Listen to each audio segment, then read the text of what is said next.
drops. Ladies and gentlemen, welcome to the show. A little bit of a technical difficulty with Twitter Spaces, but here we are after the long Labor Day weekend, Tuesday, September 3rd. This is the Daily Bone podcast, ready to discuss all things crypto.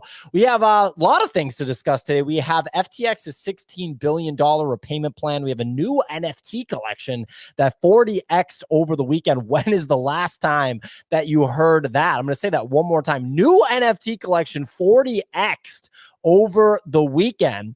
And then we're going to play Meme Coin Monday and recap last week's results with Meme Coin Monday. Nick, you pointed out this morning, just real quick before we dive into it, that perhaps there's a commotion in New York City, police officers, cops, a lot of stuff going on. Any insight into that? That was last night. It was last night, not this morning. That was not this morning. Oh, well, old news. I think they were all headed back from a shooting that was happening in Brooklyn. At the festival, the Caribbean Festival or West Indian Festival? Yeah, there was just so much. And I was listening to the police radio, and it was all mentioning the thing in Brooklyn, but everyone was heading back. So my assumption is a lot of people came from Manhattan into Brooklyn, and then they went back to Manhattan, and they were all using their alarms to get back. That makes sense. You listening to the police radio is funny to me because that's similar to me to you reading the Doppler. It's for weather. It's it's not enough for Nick to just look at what the prediction is from the weather people. Nick needs to take a look at the Doppler himself. It's not enough to listen to the publicly tweeted out or reported news article from the police. He needs to hear what these cops are saying to each other. I just get a kick out of that, Nick. I don't know. I might be off base on thinking that's funny. Well, it's just me, so I'm not a good person to assess the humor in my own personal behavior. I think that my behavior is exceptional. Nice. Well, anyway, look, today's partnership, ladies and gentlemen, today's show is brought to you in partnership with Stream. You've heard us discuss Stream on the show. You've probably participated in some of the Stream drops that we've done on the show. So we're talking, of course, about the Stream Pod extension. Stream is just the third Animoca Brands incubated product. So you've heard us talk about this before. It's one thing to be backed by Animoca Brands, but Stream is actually in the incubator and only the third product, the third organization, startup, whatever you want to call it, to actually have the opportunity to be in Animoca's incubator. And the way you can kind of think of Stream is a layer on top of the platforms that you use already to consume content. So I've said this before, just like how Bitcoin and crypto is essentially a layer built on top of the internet. The idea behind Stream is that it's a layer built on top of content platforms like Twitter Spaces, eventually like YouTube and like TikTok or Twitch, the different streaming platforms. So it allows users to actually have an interactive experience when they're consuming their favorite content. And if you're into content, you know that it's really hard to figure out, who the real users are and what a true engaged audience looks like. Stream, actually aims to solve those problems, and users can really start engaging and earning points towards future rewards today by participating in the stream drops that will be running throughout the show. So I don't know if I missed anything. Maybe Ray, you run the stream drops. Anything to add there? So during the show, people are going to be able to participate in these drops. How often are the drops, Ray? So I'll be running drops every 5 minutes or so. I actually just launched one now. So you'll see these drops go live throughout the show. You're basically going to be clicking these buttons to earn points. So I'm playing right now. I'm obviously going to get a perfect score here so I can get up my points and gems. Yeah, Stream calls this the whack-a-mole game. So it's like digital whack-a-mole. You can imagine yourself smacking a mole with a mallet here. Right. And this is just like kind of the intro game, like during their pre-launch phase while they work on, I missed one. I was talking and I missed one, Pio. 9-1. So this is their pre-launch game ahead of like what they're really releasing on this platform. There's going to be, other things for the audience to interact, trivia, some different ways to like do giveaways, all sorts of things to like kind of enhance the creator audience relationship. Yeah, it's super cool stuff. And you love to see, crypto like centric organizations and products, organizations coming out of crypto, building products that, again, build an additional layer on top of different components of the internet, in this case, streaming content. So super cool stuff. Follow Stream on Twitter. That's @StreamHQ_XYZ. More importantly, go to streamhq. XYZ. Again, that's streamhq.xyz. And you can sign up using the code BODOGOS8888. So that's BODOGGOS and then the number 8 4 times. Our brand and then the number 8 4 times to sign up, and you can participate in those stream drops. It seems like we've had a lot of audience participation in these, so that's super cool. And it'll be really exciting to see Stream roll out the rewards over time. So big shout out to Stream, today's partners for the show. Real quick, let's get into this weather report when Signal has a chance, because we got a lot to talk about here. Let's do it. I don't know about you guys, but I have an absolute pep in my step. I love September. To me, September is New Year. I hate January. Like, I really dislike January, because January, everyone comes back, they're lethargic, they don't want to go back to work, they're full of sugar, they're 10 to 15 pounds overweight. But September, everyone comes back with like vitamin D, glowy skin, talking about their holidays, and it's like that kind of back to school vibe. I don't know about you guys. I feel like Q4, we gotta go.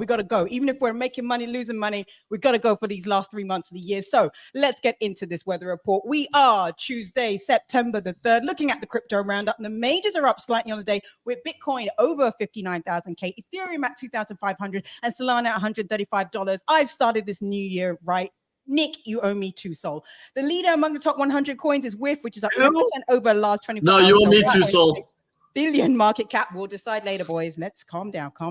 Over the weekend, top 3 stories. Well, firstly, pump from copycat Ether Vista launch on Ethereum. This was all over the timeline. The platform allows devs to launch tokens with hard-coded fee structures, providing revenue to the coin creators as well as the LP providers. So, however, just 2 days after launch, a platform dev sold 700,000 worth of the platform's native token Vista. Secondly, it's up to FTX, that good old company. They get set to return 16 billion in the form of stable coins to creditors as soon as Q4 this year. The United States SEC has the right to challenge the repayment if the funds are distributed in stable coins. So we'll see what happens there. And then lastly, it's been all over the timeline. You might have missed it, but the Crypto Kitties founders launched an egg NFT collection. The collection minted for less than 0.01 ETH and traded over 600 million worth of volume over the weekend. It now sits at a 0.32 ETH floor. Absolute cook for those who got in. But that is all for the first weather report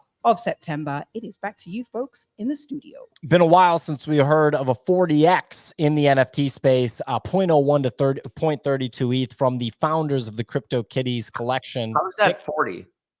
It's because not. It peaked at 40.4 over the weekend. Yeah. There you go. But we're at a whopping 32x regardless. It is on ETH though, so don't forget about gas fees and things like that. It is a different story. Pio, I'm sorry, we're so stupid. We should have got this. It was the end of the quarter. Remember, it's one every quarter. There's always one every quarter. This one like snuck in like just before the end of the quarter. So yeah, we should have had our eyes glued for this one, but I did miss it as well. I saw a tweet from Siren who was like, "You missed it," and I was like, "Yep, I did." Anyway, I'm very upset about this one.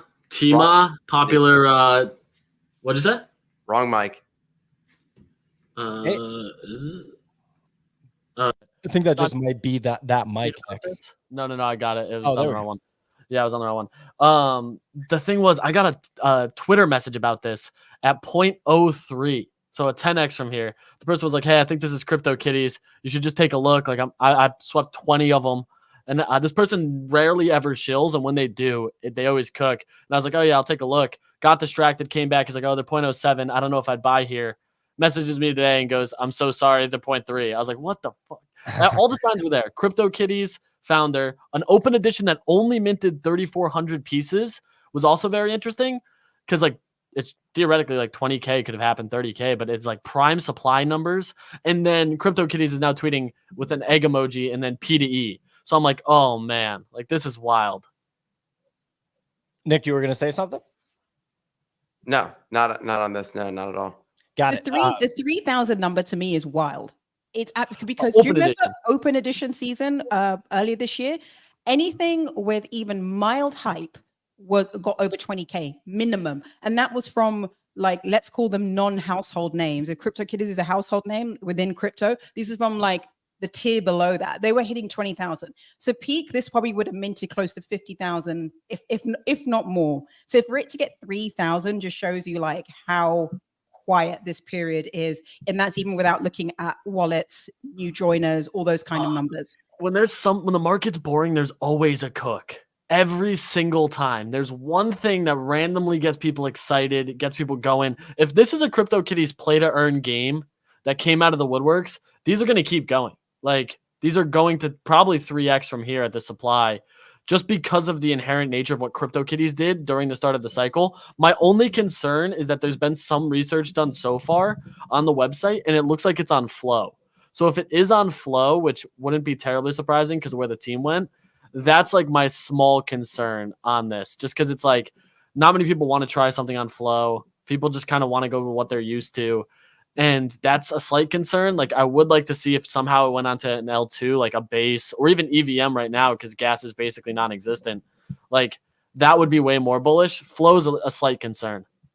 Yeah, I think that the low supply is an indicator of the overall lack of belief in like short-term profits available to NFT purchases. Basically, that's what that kind of signals. But as a result, if you were lucky enough to see this and say, hey, I want to take a gamble on that open edition for 0.01, obviously it paid off in a big way. Should be mentioned that CryptoKitties, if you're not familiar, OG project from 2016-2017 era.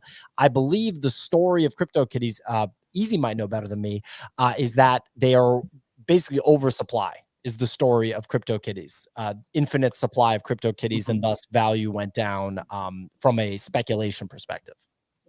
More or less, that was like the big thing. It was like the early ones made a ton of people a ton of money because they were just like, they saw it as just a consistent cash cow where they could keep breeding these cats and making money off them in this game ecosystem. But then to your point, there was no cap. Like, they were just permanently dilutive, which obviously is not really the best economy for scale when it comes to games.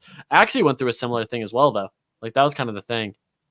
Yep, Axie Infinity at one point, the SPL, or not SPL, the Sweet Love Potion, SLP, Sweet Love Potion, was essentially legal tender in the country of the Philippines, and the country of the Philippines and Venezuela.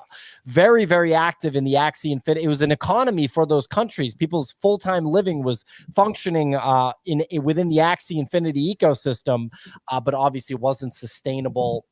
You know, Beanie, big-time NFT Twitter influencer, was very critical of the tokenomics and structure of Axie Infinity. Turned out to be correct at the time. Just some notes on this egg NFTs. It peaked at 0.4 ETH on Monday, over 600 Ethereum of 7-day volume. Rares selling for 1.5 to 2 Ethereum.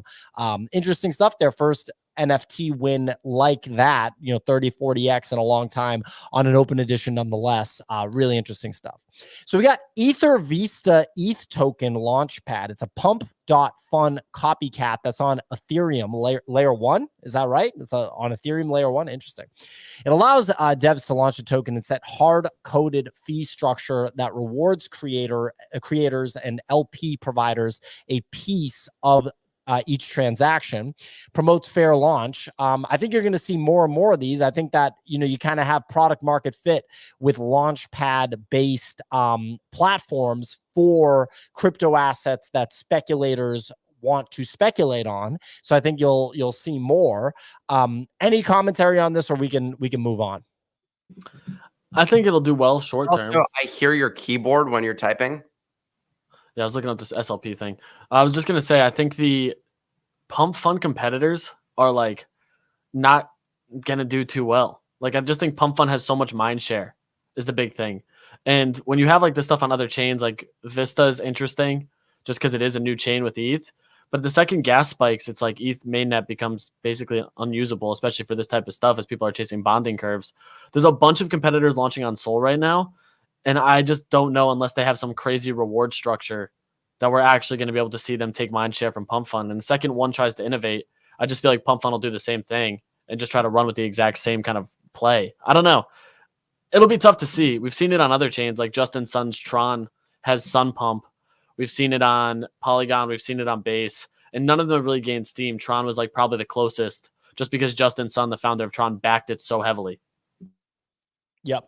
So moving on, we've got Base hitting new all-time highs in activity, base quietly continuing to hit new all-time highs. This is, of course, the layer 2 built on top of Ethereum through Coinbase. So no other product like it in the public sector for publicly traded companies. We'll have to see how this plays out quarter over quarter for Coinbase. I think it's pretty interesting stuff. Zynga sold the Sugartown NFT collection to D20 Labs. I'm unfamiliar with D20 Labs. Always an interesting move when NFT collections get sold. People were excited about Sugartown because it was a Zynga NFT product. The question Ray has prepared in the call sheet is, did Zynga sell the bottom? I mean, Nick, from an entrepreneurial, from a business perspective, I'd be curious because obviously you're familiar with Zynga, given your background in tech and social media over the past 15 years. What do you think about this? Well, the statement, did Zynga sell the bottom? They're the only person. It's their own business. So I don't know what the bottom is. Like white schmutz on my face. But, yeah, I think what Ray meant is the bottom of the NFT market. Well, in some regards, yes. But maybe they are the market. I don't know. Like it's a weird thing. What did they ever roll out whatever they were building? They have multiple games. Okay. Yeah, and then they did a few different tournaments, gameplay series, sessions, etc. The issue was a lot of people were like, these are just old Zynga games that never gained traction in Web 2. So they were basically reskinned for this. A few tournaments, they gave out a couple, I want to say almost 6 figures in NFTs and money to people participating. D20 is a brand new lab, D20 Studios, whatever it is, new studio. That's the exact same team that was working from Zynga that purchased the IP from Zynga. So they just bought the project, the same team, to separate it. I think, honestly, this is bullish just because now it means potential for a token is there because Zynga is now separate from it. It's the exact same team that was managing it entirely before from Zynga's Web3 division. Maybe it was just Zynga saying, like, we don't have time to continue to keep a focus on this. And maybe it was the team wanting to do more, but Zynga obviously being a corporate entity, it moves slower. Versus now, I feel like they're going to be able to innovate and move much quicker. Yeah, I'm bullish on it. I still hold an aura. I'll be interested to see if we get a token out of it because I think that's kind of the most interesting part of this. Do you see the same?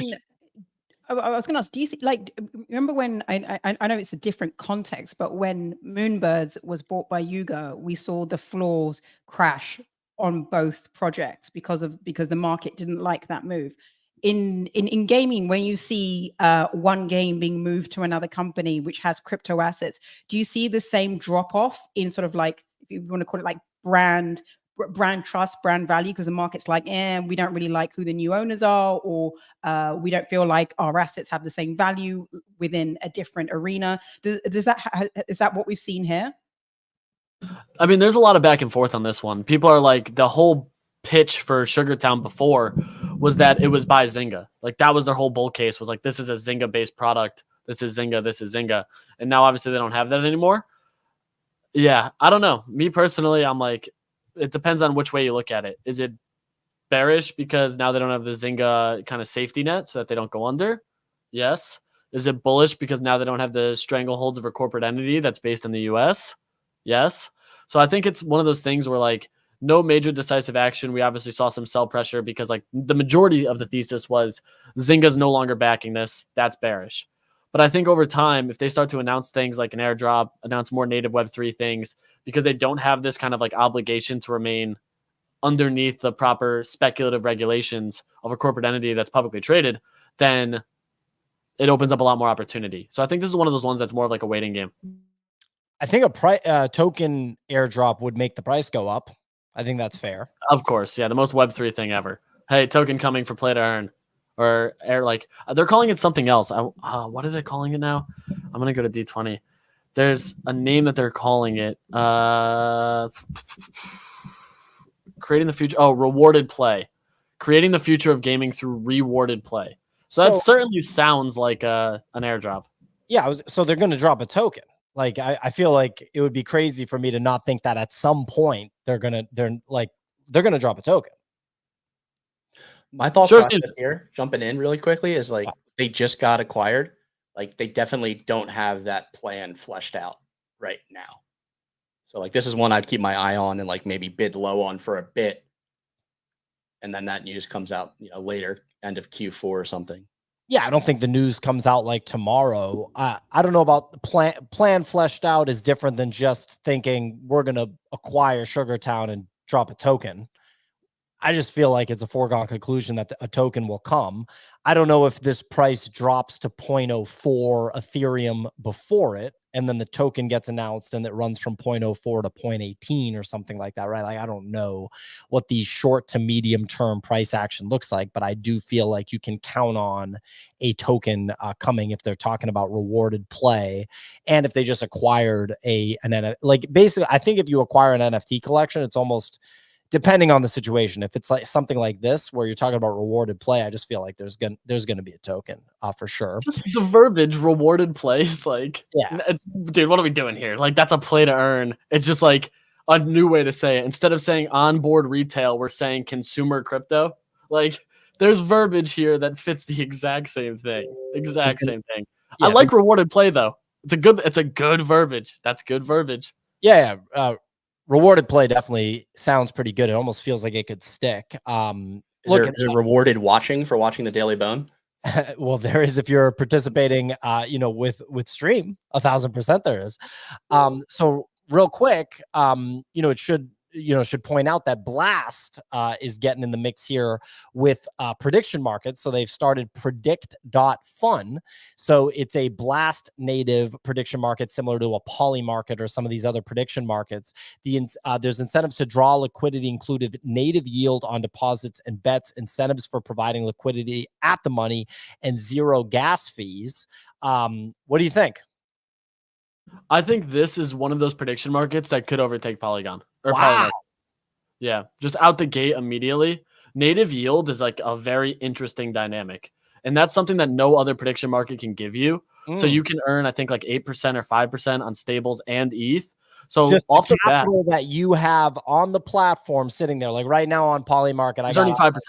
Yeah, I got $400 on Polymarket. That's it. So you earn nothing on Polymarket. Right. If you're using predict.fun, you get the native Blast yield. And when you look at some of these odds that are like a 97% chance that there's a 97% chance that we don't physically see aliens this year as like an odd on Polymarket. If you can get that same play on predict.fun, you're now looking at 3% on top of the native yield. So you can get like theoretically 11% on your money from just taking these basically guaranteed plays, right, on top of native yield. So that's like where I think size and whales may have a better opportunity. The other thing is they're using Privy, so abstracting the user layer and covering all gas fees. There's no gas charges on the entire platform. So they're really leaning in to this like complete abstraction of the user layer, making it so seamless for the user that I'm like, this to me is way more interesting from a prediction market.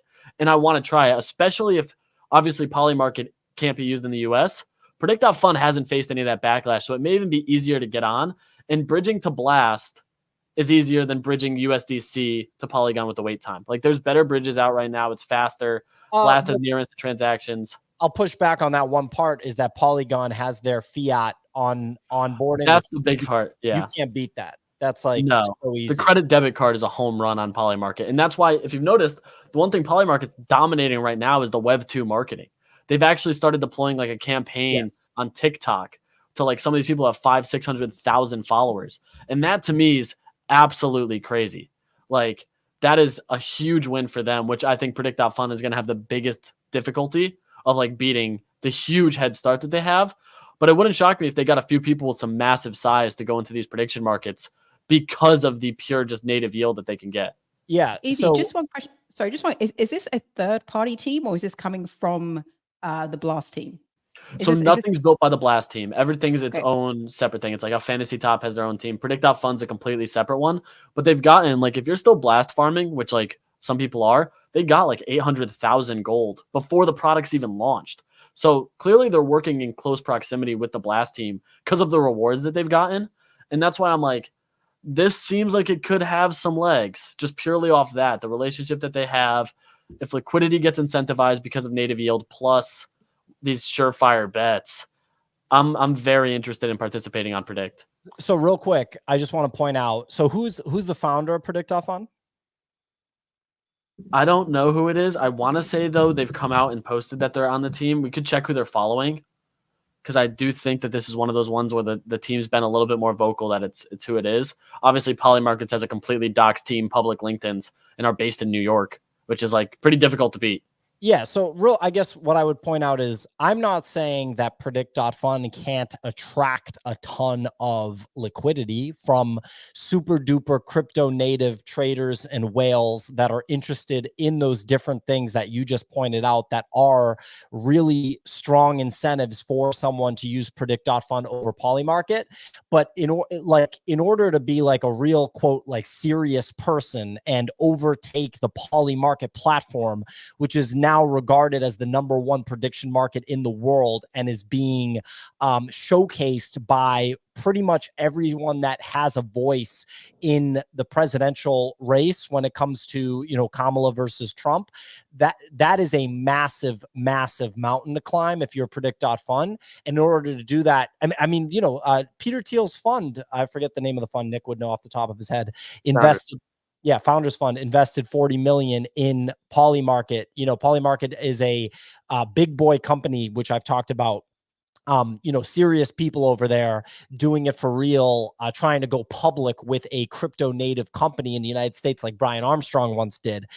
If you're not going to do that, you're not going to actually overtake Polymarket. That doesn't mean that your liquidity can't compete for a period of time, this, that, and the other thing. Oh, and then the last thing is that fiat onboarding. You're going to need that if you want normal people. Normal people aren't going to be able to figure out how to do the whole blast thing. It's just not a thing. They won't even be able to figure out layer 1 Ethereum, right? So Polymarket has that all figured out. To overtake that is, quite frankly, unrealistic if you're not going to compete. I don't think head-to-head, I don't think it's about overtaking them necessarily. I think it's like, if we look at sort of the blast narrative that we've had in the last 8 to 9 months, January it comes out, nothing exists. By March, April time, people are farming, mediocre to very mediocre apps on there, stuff that most people would never want to use, don't even, farming, and they don't even want to use that app. They're just doing it simply for the gold. And then we had this like big blast moment where it was like, oh, everyone thinks they're going to get rich, then they don't. And then blast sort of leaves a sour taste in everyone's mouth. And now we've had that time where it's like summer has lapsed. And now you're getting stuff like Predict.fund come on there, and you're actually getting serious apps trying to compete with bigger apps. And I think this is a good narrative arc for Blast to go to, where you're seeing really successful apps like Polymarket then getting copy pasted over on there, but being innovative.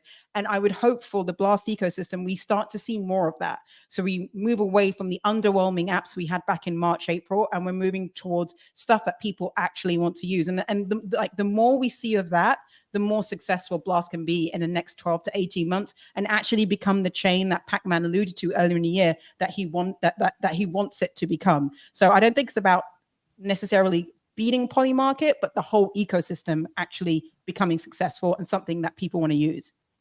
But I look at it too. It's like, I love the point you just brought up, is like getting dApps that people want to use. Like Fantasy Top has seen an all-time high in users recently because it's like a bet on SocialFi. And like, I still play purely because it's fun. I don't look at the rewards. I don't look at any of that stuff. It's cool to speculate on who's going to have a good week on Twitter. Like that's just enjoyable to then just pop in and check. And all of a sudden now you also give me ETH, cards that I can sell, and gold. And I've basically written gold to 0. So has the majority of the space. So this next gold airdrop will just be a nice stimulus, even if it's like $500. It's like, oh, that's cool. Like I was using this anyway. I have 0 cost basis.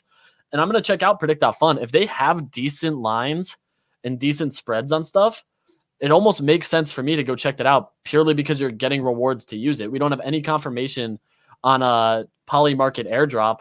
We don't have any sort of return on just having capital there.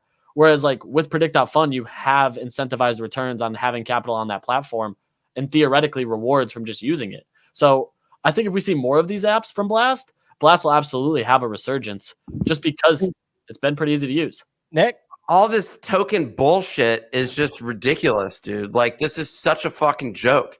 It's a joke. There's nothing of any value whatsoever with these tokens. They're all 100% fucking bullshit. You can make money on it, but like what the fuck are we talking about, dude? Was it not enough to fucking place the bet? You're already gambling. You're at the casino.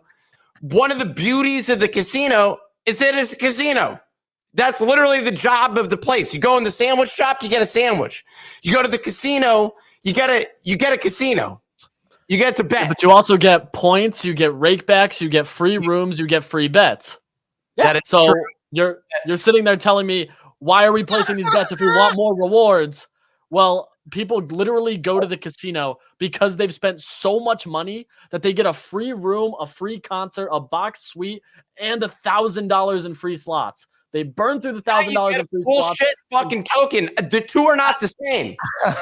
How are they not? You're getting a free reward from participating. Hold on. I just listened to all of y'all talk about bullshit for fucking 15 minutes. Not me. Give me a chance to actually speak. Thank you. Fucking, you go to a casino in Las Vegas and the thing has incredible shows. You get to go see Cirque du Soleil. Like, with this one, you get a token. What are you gonna? Let's compare a Michelin star dining experience to a token. I want that Michelin star shit. Give me that token. Jewelry at a jewelry store, like a Rolex, versus a token. There's so many of this. You get VIP at the nightclub, at the hottest nightclub, and access to the DJ on stage, or a token. Which one? Like, let's keep that comparison going. It's just not the same. So when we compare it to online, yeah, I understand that you get rewards, but it's just a bunch of bullshit with the token. There's no actual value. It's not like they have partnerships with Rolex to get the Rolex. They don't have the token. Okay, Greeny coming out of here taking swipes, swings. Is he wrong? Yeah, and I sold it. I made money off of 8 by selling it, but overall, all these tokens are bullshit. There's no actual long-term value being generated out of any of this shit. 1,000% agree with you. And just to be clear, I was talking about the idea of Predict Fun actually competing with Polymarket in a real way. When Signal and Easy chimed in, I agree with what they were saying, which is there's an opportunity for people to come and farm a token, like Nick was pointing out, and leverage a new platform on Blast, blah, blah, blah. But there's a big difference between that and being actual serious people and competing with Polymarket, which there's a 0% chance of that actually happening. I know as I say this, it will be misconstrued 1,000% by the crypto native audience that's thinking... Man, thousands of people are going to be hounding you for this one. Nick just laying into the audience. But anyway, it'll be misconstrued as soon as there's a spike in volume on the platform. They'll be like, P.O. was wrong, blah, blah. But I'm talking about actually competing with the NBA here. I'm not saying you can't go and have a great adult league where a bunch of people get together every week and play basketball and have a good time, but that's a lot different than competing with the NBA. So if you're going to talk about competing with the NBA, you're going to have to come crazy correct to a level that in the United States, for example, is at this point borderline not possible. So Polymarket's been at it for years. They're serious people. They're building a serious platform. They're not going to drop a bullshit token because it's not necessary when you have an actual good platform, just like Coinbase won't drop a bullshit token because it's not necessary because they have a good platform. They built a layer 2, no token necessary, right? Just built it on Ethereum. So anyway, those are my thoughts. I'm going to come through here and mention that the show is brought to you in partnership with Stream. You heard us talk about Stream earlier in the show. Stream, and specifically the Stream Pod extension. The organization here is the third Animoca incubated startup, only the third one ever. Obviously, Animoca, blue chip entity in the space, been around for a very long time at this point. And the idea behind Stream is to actually build a layer on top of the streaming platforms and the content platforms that folks are already consuming, like Twitter Spaces, eventually YouTube, eventually Twitch. It's super cool stuff, and it's a very interactive experience for the audience. We have a stream drop happening right now that Ray's starting right now. So Ray's playing along with folks in the audience that are using Stream right now. This is the Whack-A-Mole game, one of several several games that they're rolling out. They've got 3 or 4 already, and obviously the games are only going to get better. They're only going to get more sophisticated, and there's only going to be more of them over time. I think it's super cool because, like I said, it's a layer on top of content that people are already consuming that allows for that interactive experience. It allows the creators to have a better understanding of how engaged their audience is, and it allows the audience to actually gain rewards for consuming content in a solid way, not in a bullshit way, right? So really cool stuff. You can go to stream tokens. You can go to streamhq.xyz. You can use the code Bodagos8888. Again, that is streamhq.xyz with the code Bodagos8888 to sign up, and we will continue to be running these streams throughout the show on a regular basis. So shout out to all the people that are already participating, because we've got a ton of people already participating. Ray, you got any indication of how many people are participating today? I'd be curious because you have the dashboard pulled up. 40,000. Just had 30 on that last drop. We've been right around 25 to 30 for the last 4 drops today. Let's go. That's what I'm talking about. So Ray presented something that I know Nick loves to discuss, the state of macro here. Nick thinks it's totally on brand for us to be discussing this right now.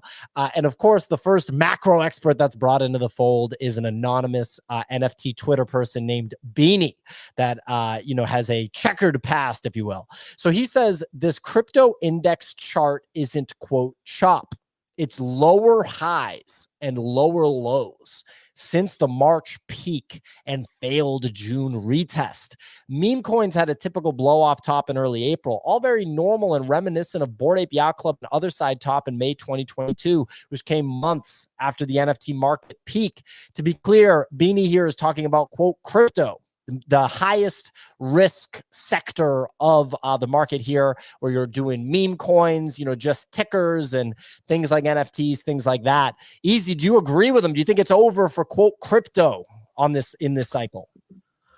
No, I don't. I think we continue to chop for sure. But I keep looking at this chart and it's like we broke out. Sure. I do think that some things I'm looking at here, he is right. Lower highs and lower lows since the March peak and failed June retest is correct. But at the same time, a lot of these alts never made a new high. So were we ever really in a bull market at the same time? If we didn't get new highs across the board, we got a Bitcoin new high, which is great. We didn't get an ETH one. Sol market cap new high. We haven't had any really major stuff when it comes to new net participants, no major DApp that got people onboarded like Steppen did last cycle. Lack of retail users, Coinbase not even breaking into the top 10 of all apps. There's just a lot of signs where and I look at this and it looks like a down wedge to me. The second you get some upward volatility and price action, it's going to fly. The summer lull, I don't know. I think at first I was yeah, we should top and see the end of the cycle going into next year. I think if anything though, we haven't really seen that euphoria. We haven't there's no one new here at all. It's all the same people that have been here for the last 3 years. I've been trying to get people. You've been working hard, dude. You've been working hard. I'll give you that. That gold medal. Congrats on the win at auction. Gold medal winner. Well done. Clemente showing yet again that he has never been in New York. He was like, wow, that's packed. Because why is the subway so packed? This guy, New York City, dude. This guy is different. With he's just different when it comes to moving to a place. Yeah, I don't know. Anyway, that was hilarious. I almost commented on it, but I was like, Nick got this. Nick already bodied him. It's unnecessary. Gold medal winner. Ladies and gentlemen, if you didn't see this, perhaps some of the YouTube audience is not active on Twitter. I don't know. That's totally on the table in my mind. You may have not seen some of what people are saying. People are talking about it. Are some of the funniest Nick videos as seen in a long time. They're definitely some of my personal favorites. When I showed my mom, without giving her any context beforehand, she started writhing the moment that she saw Nick, and she just started saying, he's crazy, he'll do anything, he's crazy. She can't understand how someone would have the guts to do that in public. You haven't published there's one more that is really funny in my opinion that's not published that you sent to me. On the train? No, not on the train. The one in the street? Yes. Yeah, I was going to publish that today. And then nice. There's actually one I didn't send you with another a woman.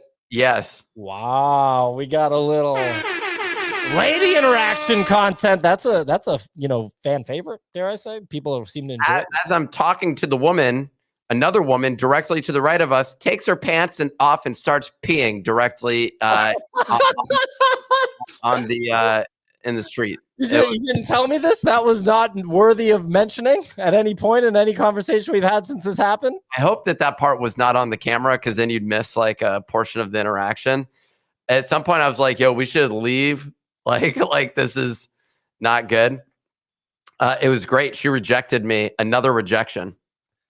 Oh, I mean, fantastic. One thing I'll also mention. Rejections are the best ones. Yeah. Yeah, I was looking through the comments on these these posts because I want to, gauge the audience reaction. I was shocked at the number of people that were like, "You should have waited a few more hours, so this counts for the next season." Oh yeah, Fantasy Top. I was like, "How out to lunch are you people? Like, do you think that that's going to inform when content is posted? Are you nuts?" Anyway, Ray. I started nicking one of my decks and he posted it way too early. I don't know what's going on. I got to start hitting him up in Slack and giving him his time frames.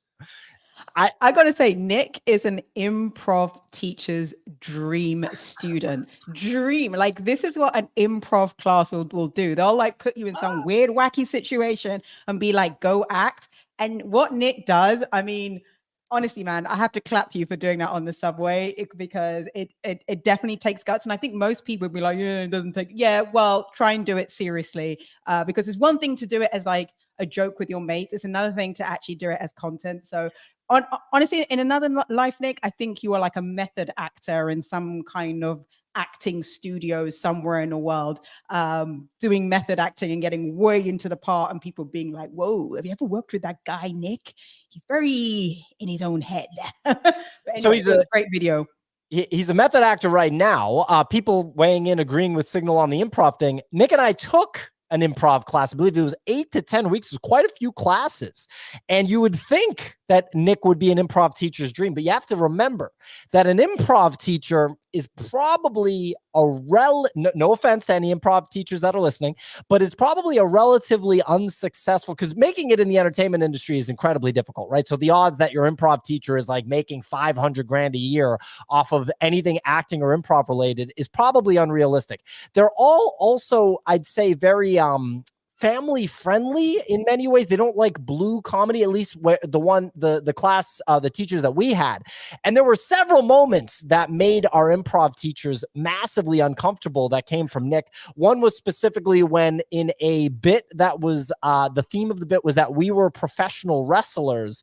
Nick, when the mic was thrown to him, so everyone's looking at Nick like, all right, what is he going to do? How is he going to bat the ball back to the rest of the group? Nick took the scene in the direction of him taking a ladder and smashing a woman in the head with the ladder, right? So violence against women was the direction that Nick went. I'm going to go ahead and tell you that I think most improv teachers are not going to like that. The teacher was like, let's rewind that. Let's bring that back. So that was one instance. Another instance woman was the most like woke teacher ever. She wore a face mask in the class, the whole class. A face mask. Some people have immune compromised or whatever. She doesn't.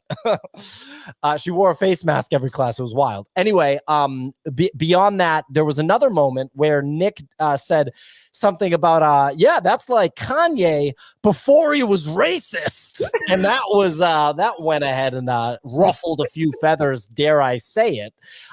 Nick, I feel like there was at least one or two more moments that I'm not actually, there were like people in the class that felt uncomfortable by my Kanye comment, basically. And then there was, but the professor, the substitute guy, he seemed to like riff with me. Like he also bothered him at times because you just would go at him like pretty directly with wit.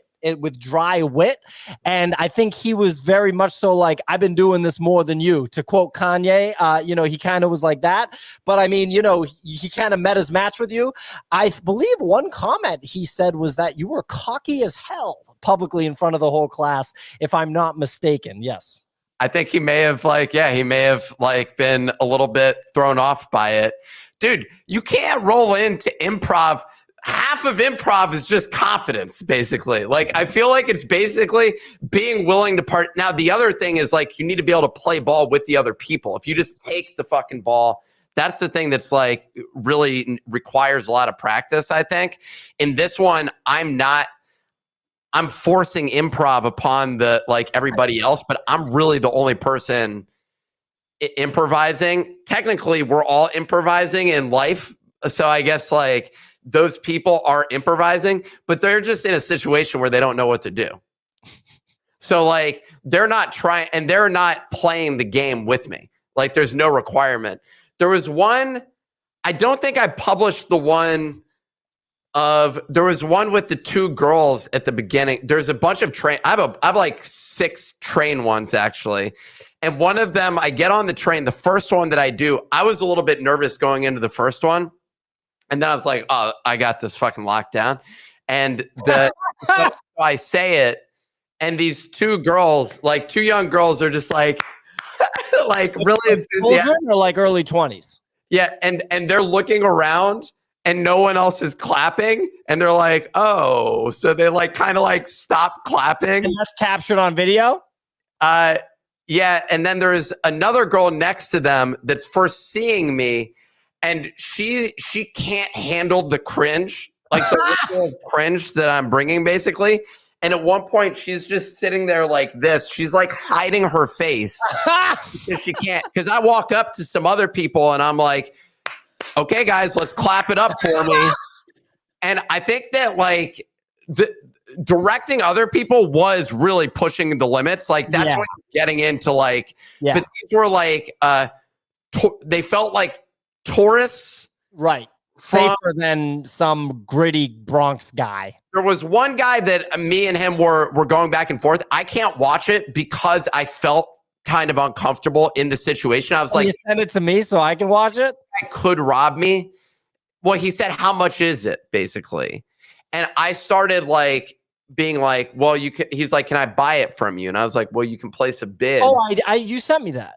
And then I just stopped. You didn't see him. You're not seeing him. You're seeing me, basically. You're looking him in the face and you're seeing the man. And I'm just like, this guy could go like either way here. And so he was like, can I touch it? I'm like, this guy could just rip this off of me right now, but you can't actually. It would like, it would hurt. Jerk your neck. It wouldn't be good. Yeah. So, anyways, that situation was kind of whack.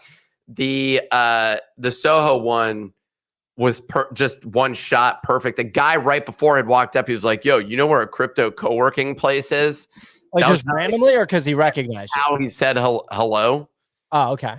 And I'm like, okay, I guess he knows that like he's recognized me or something. But he didn't say that at all. And I was like, well, I'm going to shoot something right now. And so I just like leave the conversation and go over and shoot this thing.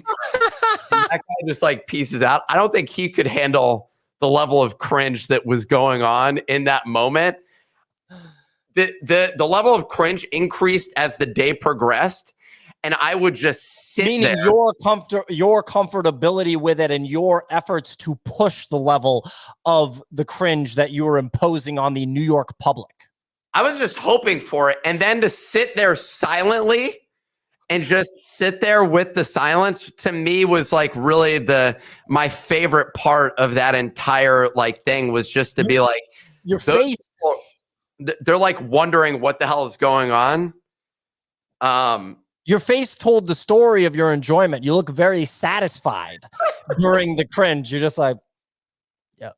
Dude, you're built different, man. You know what? You know what had me in this whole story is the substitute didn't even like you. It is one thing for the regular teacher not to like you, but when the substitute walks in and even they don't like you, I think you need to have your own improv class, Nick, and just take improv to like.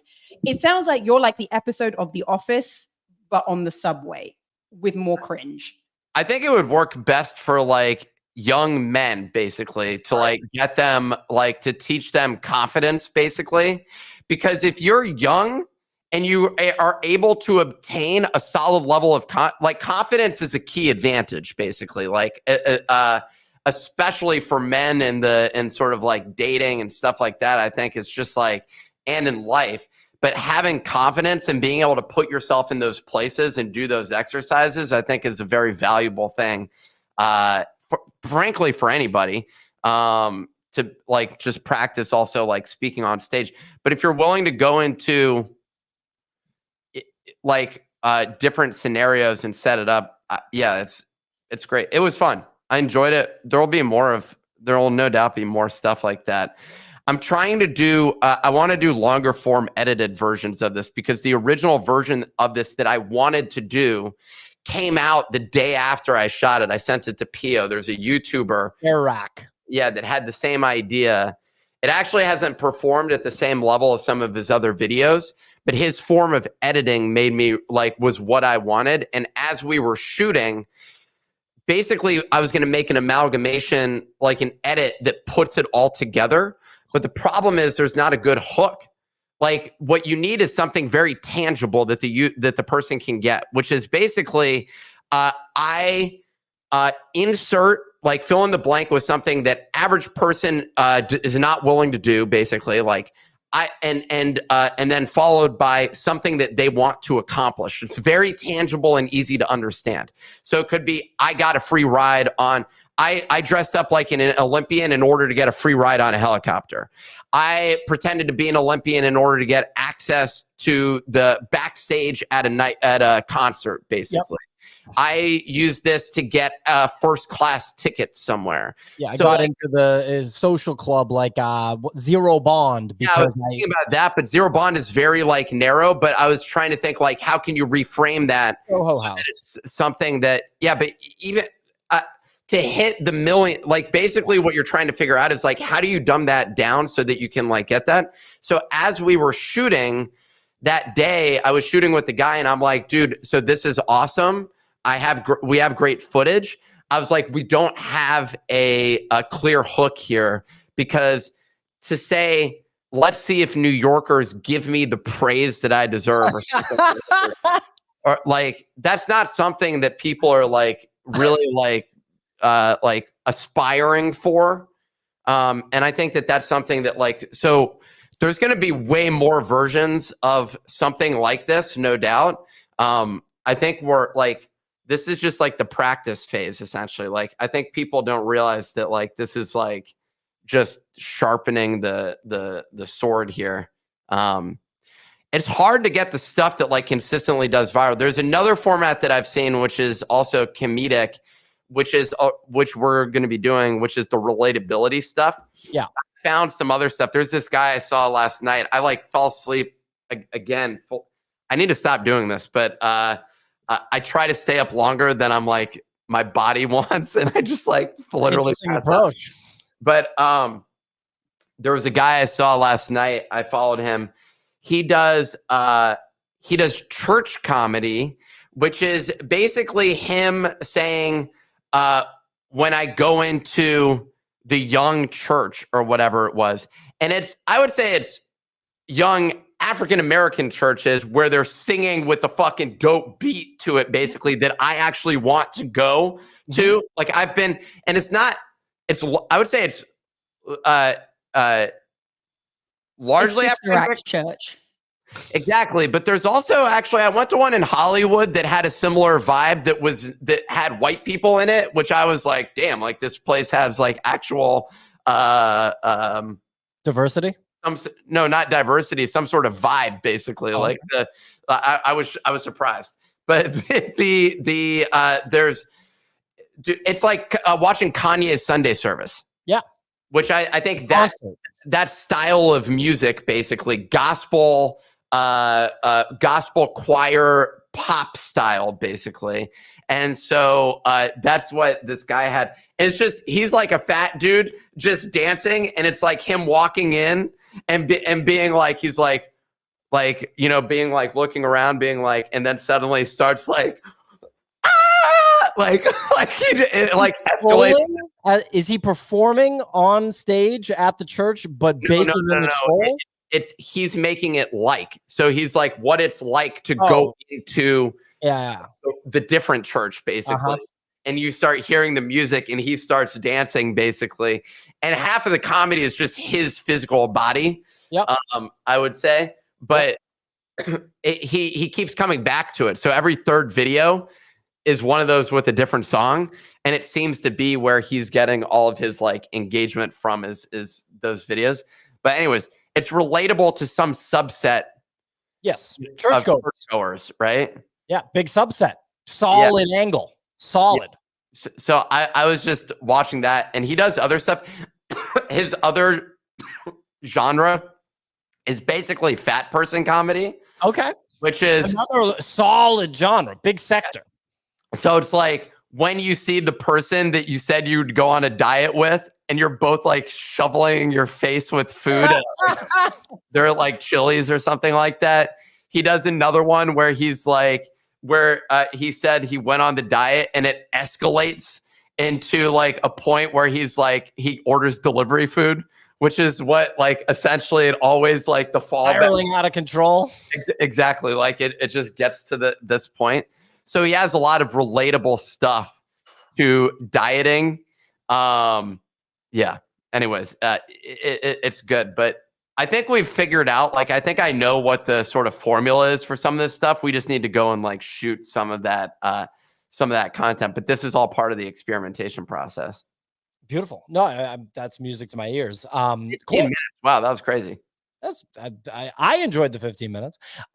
So real quick, just before we leave, ladies and gentlemen, the show is brought to you in partnership with Stream, and specifically the Stream Pod extension. You've heard me talk about it multiple times during the show. You've seen Ray actually play the game on screen, the whack-a-mole game that they have right now, and there will be more games.